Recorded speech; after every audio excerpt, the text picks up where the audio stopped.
Bom, então, como o Olavo já falou, né, eu acho que é mais interessante, às vezes, a gente falar o que a gente falhou e errou do que, às vezes, divulgar a técnica, que, às vezes, aparentemente é simples, mas nem tanto. Vamos ver se ela está passando agora. Então, o crescimento guiado, né, que a gente faz pela epifisiodese, ele pode eventualmente corrigir, principalmente a angulação lateral, né, em vário valgo, que é mais divulgado, anticurvato e recurvato também, e eu vou falar um pouquinho sobre angulação rotacional, né, que seria a parte axial. Mas a gente também usa como estratégia no tratamento das discrepâncias de comprimento dos membros inferiores, né? Então, o problema das deformidades angulares é que elas não são angulares, elas também estão associadas à rotação dos membros, né? Como a gente vê aqui, geralmente o valgo tem rotação externa, o var rotação interna, e também o número de causas que podem fazer com que os membros inferiores tenham essa deformidade varia bastante. E a gente, como de comum senso de todo mundo, faz o eixo de carga num raio-x panorâmico e depois a gente vai verificar qual é o osso que vai ser mais abordado para a gente tentar corrigir essa deformidade através das orientações angulares, que os senhores já conhecem, tanto no frente quanto no perfil também, né, em relação ao recurvato e anticurvato na área de freio. O mais importante, não sei se a gente tem colegas residentes, né, assistindo à reunião, mas a gente entender que a criança tem um desenvolvimento ao nível do joelho, que foi pelo Salenius e Vanck em 75 divulgado, né, com esse gráfico, normal, comum, ou seja, ela nasce com o joelho em varo, depois ela, ao redor, entre 1 e 2 anos, ela alinha esse joelho, por volta dos 3 anos e meio ela vai ter o pico do joelho em valgo, e depois, a partir dos 8 anos, 7, 8 anos de idade, ela começa a definir como é que o joelho vai formar-se, exceto em situações de doença, como a gente já falou. A epifisiodese é uma ideia bastante antiga, né? Desde Femister em 1933, que fazia definitivas, e o Blount, quando em 1949 divulgou os grampos dele, Metesot, ele começou a fazer essas epifisiodeses através de parafusos, atravessando a placa de crescimento, e o Stevens só publicou em 2007, mas desde 2002, 2003, ele já começou a divulgar a ideia que a gente vai falar aqui agora, que é justamente de colocar uma placa de ao redor da placa de crescimento de um dos lados ou de ambos, uma outra placa que pudesse fazer com que os parafusos divergissem, né? Isso, teoricamente, começou a diminuir os problemas que os mais velhos conhecem em relação aos agrafes de Blount, né? Que eles saíam muito, quebravam, deformavam, e também em relação à aceleração do local do crescimento, que é aquele efeito rebote que a gente conhece, depois de fazer a correção, e com a H-plate a gente tem uma estratégia para tentar fazer com que ele não volte. Então, essa aqui foi a ideia do Peter Stevens, né, que publicou em 2007, uma placa cujos dois parafusos pudessem divergir de 0 a 30 graus em cada um dos lados, então até 60 graus se você somasse os dois, e atualmente tem placas que permitem até 70 graus em um dos dois parafusos, tá? Essa aqui era o material de origem, a gente recebeu esse material porque a firma que fabricava esse material, quando veio aqui para o Brasil, ela escolheu o IoT também como um dos locais para divulgar esse material e também, eventualmente, a gente estudar o material. Como eu já disse, não tinha sido ainda publicado, né? Só foi publicado em 2007. A partir de 2003, 2004, a gente já teve esse material no Instituto. E, assim, aparentemente, a técnica é uma técnica simples em que você coloca um fio guia na região da fise de crescimento e você depois, através de fios, coloca parafusos canulados e por eles você vai, então, colocar a placa encostada ao osso, como eu vou falar mais para frente, para que os parafusos diverjam e faça a correção com o próprio crescimento da criança, né? Então, as indicações, é lógico que tem que ser em pacientes que estão em crescimento, os adolescentes a gente tem que ver se o potencial de crescimento é de pelo menos mais 2 anos, e as deformidades, tanto no plano frontal, sagital e eventualmente até transversal, principalmente no joelho e no tornozelo, elas podem ser corrigidas. No quadril a gente tentou, mas não acontece. E também as discrepâncias de comprimento, as anisomelias de comprimento. Isso a gente consegue fazer porque, de acordo com o Menelaus, a velocidade de correção seria de 1 grau por mês. E o Paley, ele verificou que o fêmur, ele, assim, na média, principalmente na adolescência, pode crescer até quase 1 centímetro ao ano e a tíbia 0,63. E fez até chama Multiplier, um aplicativo para colocar no celular em que a gente consegue até verificar qual seria o melhor tempo para fazer uma correção angular através de uma epifisiodese, tá? A gente fez aqui um estudo retrospectivo com algumas dificuldades por conta das radiografias terem passado de físicas para digitais, né? Porque desde 2004 a gente tem esses pacientes realizados e a gente conseguiu em 102 pacientes com essas várias doenças aqui que eu estou citando, até a Cochavara, que não teve melhora, fazer a correção dessas crianças.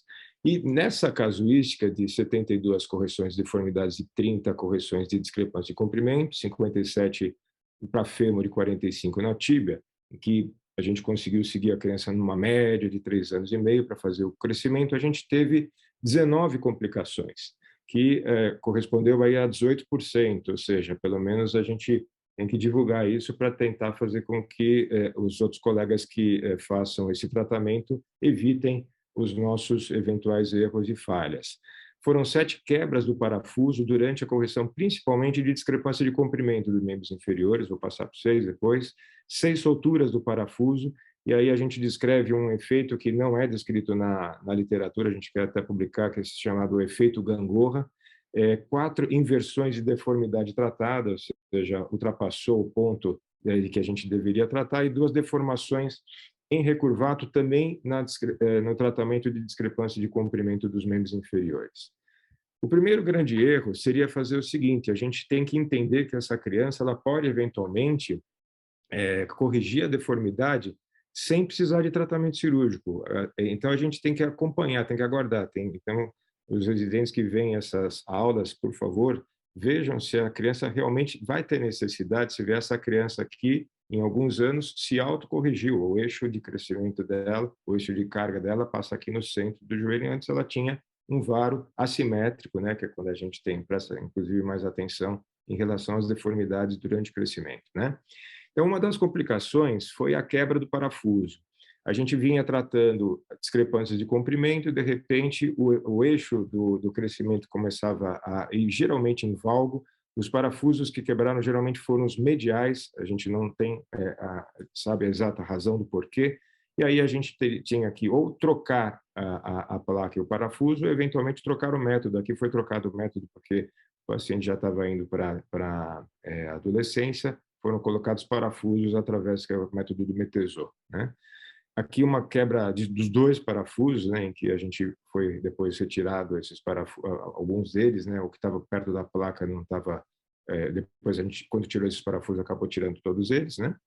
E uma coisa importante que a gente começou a observar é que, eventualmente, alguns desses parafusos ultrapassavam o côndilo, né, do fêmur, e quanto maior o parafuso era, inclusive quanto mais afastada a placa estava do osso, mais esses parafusos iam encurvando. E aí, na retirada, às vezes, mesmo que ele não quebrasse durante o tratamento, na remoção, eles quebravam na hora que a gente fosse retirar. Então, o parafuso, ele pode ser, ele não precisa ultrapassar o côndilo do osso que está sendo tratado.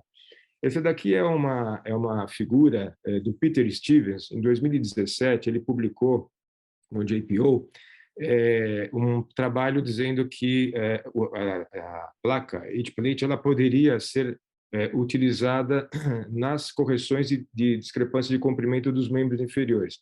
E você vê que mesmo na foto do próprio trabalho dele, ele tem parafusos curvando, tá vendo? Tanto esse de cima quanto esse de baixo, provavelmente na retirada ele teve quebra. Então, a gente sabe que a cada 2 anos, nesse tratamento, a gente tem que trocar esse material para que justamente não haja a força da placa de crescimento, é bastante grande, muitas vezes ela começa realmente a entortar esses parafusos. E tem uma coisa interessante a respeito disso também, Ele veio na ACD, acho que em 2008, e a gente já fazia essa técnica aqui no IoT e a gente não tinha nada divulgado que falasse isso, né?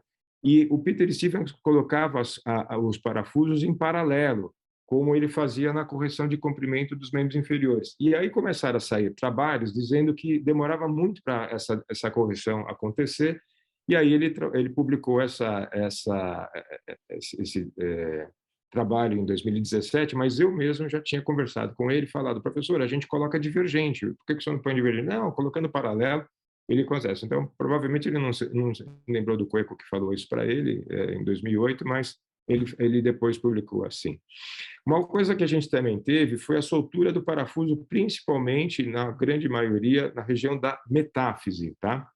Isso tem relação com a técnica e também com esse efeito gangorra que a gente está falando.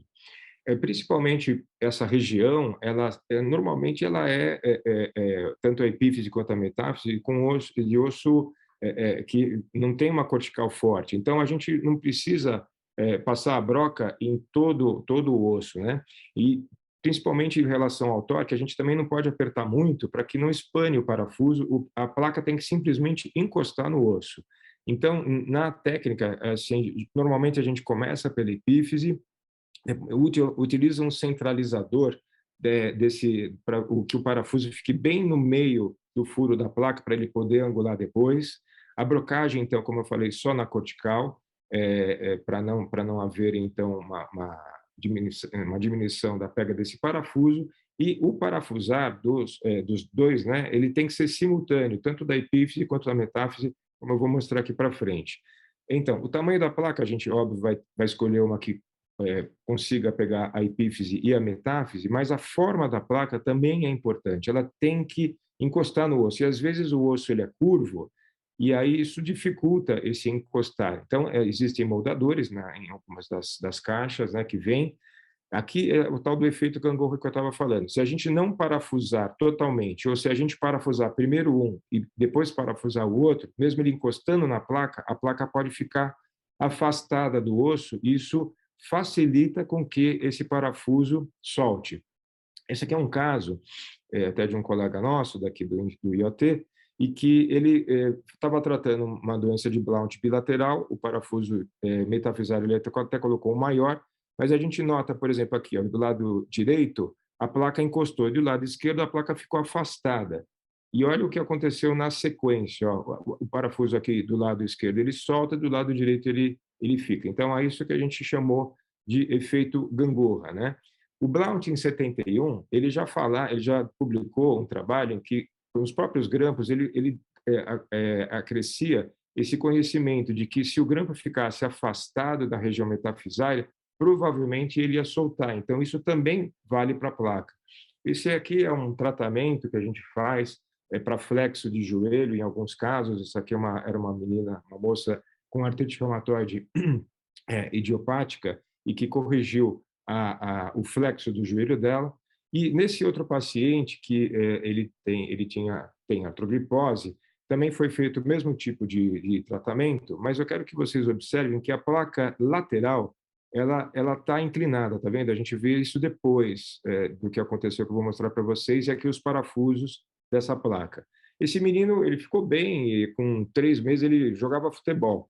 3 meses depois da cirurgia, ele disse que tomou uma bolada no joelho, e aí olha o que aconteceu, a placa soltou, e como essa placa colocada para o tratamento do flexo, ela é intraarticular, os parafusos foram parar nos meniscos e a placa foi parar na frente dos ligamentos cruzados, a gente teve que tirar com artroscopia. Então, a gente tem que tomar cuidado com essa parte. Então, aqui é um outro caso, só para a gente ver que, se nós não prestarmos atenção, isso aqui, de novo, é o lateral, olha como a placa aqui está afastada, né, da área do côndilo. Isso porque a parte lateral do côndilo femoral ela é mais anterior. Então, ela pode causar justamente essa deformação, a gente pode não ver. Então, a gente fazendo um raio-x oblíquo, a gente corrige isso daqui, e aí assim, a placa está encostada, e a partir dali o tratamento vai funcionar bem.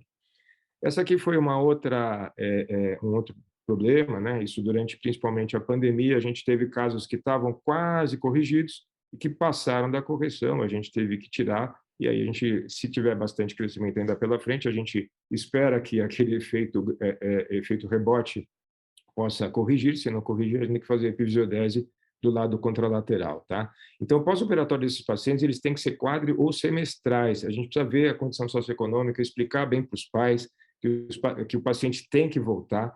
Isso não é só no HC, na minha clínica privada aconteceu também durante a pandemia, a mãe não acompanhou, que estava corrigindo a deformidade, hipercorrigiu, tive que fazer epifisiodese do outro lado. E aqui é um outro erro que até também foi publicado já por alguns autores, em que se você colocar as placas na correção da discrepância de comprimento mais anterior, ela pode criar um recurvato. Aqui aconteceu esse recurvato na tíbia, a gente colocou depois a placa para trás e esse recurvato foi corrigido. É uma coisa interessante em relação à rotação. Como essa placa ela vai ficando na vertical conforme o crescimento vai acontecendo, se a gente colocar a placa obliquamente durante uma correção de deformidade, a gente também pode corrigir uma rotação. O Kolbanoglu é um autor que ele provou isso colocando placas invertidas na parte medial e lateral em coelhos, e ele viu que conforme o osso ia crescendo, havia uma rotação junto com o crescimento. Então, por exemplo, se a gente tiver um varo em que a tíbia normalmente tem uma rotação interna, e se a gente colocar a parte distal um pouco mais anterior, essa placa ela ficando mais vertical no final do crescimento, ela também vai provocar uma rotação externa e vice-versa, isso depende em qualquer dos ossos, né? O próprio Peter Stevens começou a comentar que ele também poderia corrigir parte do varo proximal do fêmur, porque a placa de crescimento seria uma só. Então, você fazendo a epifisiodese do grande trocante, que a gente muitas vezes faz até para o trocante não crescer, isso poderia ter uma correção. Nós fizemos os 3 casos, não houve correção, como os senhores veem aqui, que depois teve que fazer uma osteotomia para corrigir. De qualquer maneira, o grande trocante, pelo menos na parte da epífise, ele diminuiu o crescimento em relação a essa coxa vara.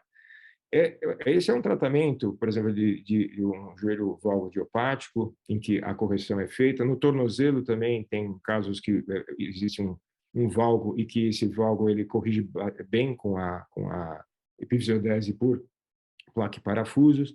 Aqui casos de raquitismo hipofosfatêmico em que a correção ela não é só metafisária, mas ela pelo menos acaba melhorando o eixo de carga e essas crianças param de deformar durante o crescimento no raquitismo. Também para outros, muitos casos, osteocondomatose, também raquitismo pós quimioterapia. E essa aqui é uma tática que a gente utiliza depois da correção. A gente tira o parafuso da metáfise, mantém o da epífise, e aí, se houver um rebote, a gente recoloca o parafuso e aí a gente mantém a correção que foi adquirida durante o tratamento. E aqui também na correção de discrepância de comprimento, eles veem esse paciente que teve uma epifisioristese, foi feito um DUM, e ele tinha uma discrepância de comprimento, foi colocada as placas e houve a correção. Então, como conclusão, é um método realmente eficaz, mas ele não é isento de complicações, e como take-home points aí, a gente tem que ajustar o tamanho e a forma da placa ao osso. A brocagem tem que ser só cortical para que o torque do parafuso não seja muito grande para que ele não espane. Evitar esse efeito gangorra de deixar a placa afastada. Um acompanhamento ele tem que ser realmente frequente, o quadro semestral, e trocar as placas de parafuso por máximo em 2 anos do tratamento das discrepâncias de comprimento. Bom, é isso que eu queria falar, queria desejar um bom Natal aí a todos, né, da próxima semana, e estamos abertos aqui a